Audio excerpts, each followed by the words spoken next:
بسم الله وبه نستعين. العائلة إلى أين تسير؟ عائلاتنا إلى أين تسير ونحن في زمان طريقنا مملوء بالذئاب المفترسة، وقافلة البيت تسير بمفردها. إلى أين؟ تيقظوا، لن يبقى شيء اسمه الأسرة إن استمر الحال هكذا. إلى أين نسير؟ بيت خال من المشاعر وجوجل متخم بالمشاعر والحب، بيت كل فرد فيه دولة مستقلة منعزل عن الآخر ومتصل بشخص آخر خارج هذا البيت لا يعرفه ولا يقربه، بيت لا جلسات ولا حوارات، لا مناقشات ولا مواساة. تيقظوا، هكذا هي بيوت العنكبوت. الأب الذي كان تجتمع حوله العائلة تبدل وصار راوتر، والأم التي كانت تلملم البيت بحنانها ورحمتها تحولت وصارت واتساب. في بيوت الكل مشغول عن الكل. إلى أين نسير؟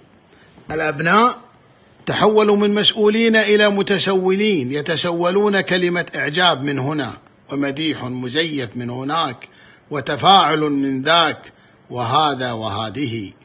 زمان أصبحنا نستجدي فيه الحنان من الغريب بعدما بخلنا به على القريب. إلى أين نسير؟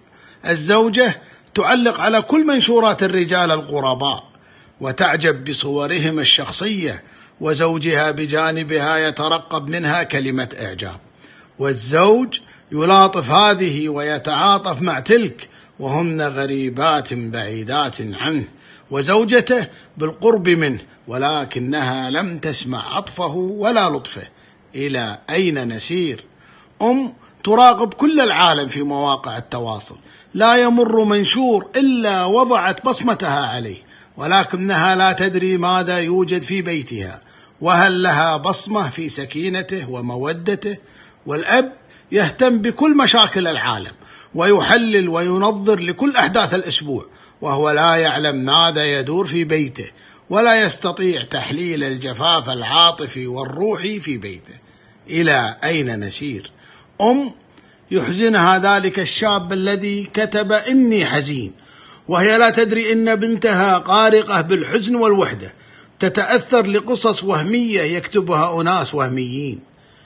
والأب يخطط لنصيحة شابة تمر بأزمة نفسية وهو لا يهتم بابنته التي تعيش في أزمات.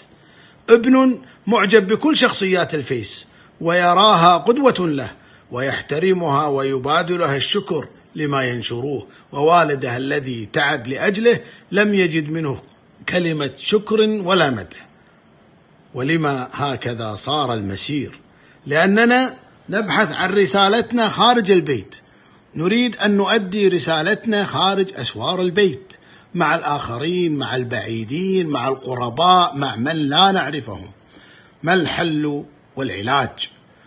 هو أن نتيقن أن الرسالة الحقيقية هي التي تبدأ من البيت.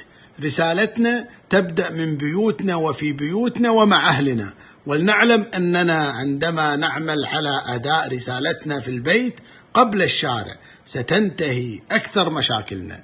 للبعض نقول رسالتكم مبدأها في بيوتكم، ليس مطلوبا منكم أن تصلحوا العالم كله، ولكن لو نظف كل واحد منا بيته لأصبح المجتمع كله نظيفا. حفظ الله بيوتنا من الأذى وجمع شملنا على التقوى وأصلح حالنا. من أجمل ما قرأت هذا الصباح في مقال منشور ومتداول يوسف فريح الحربي.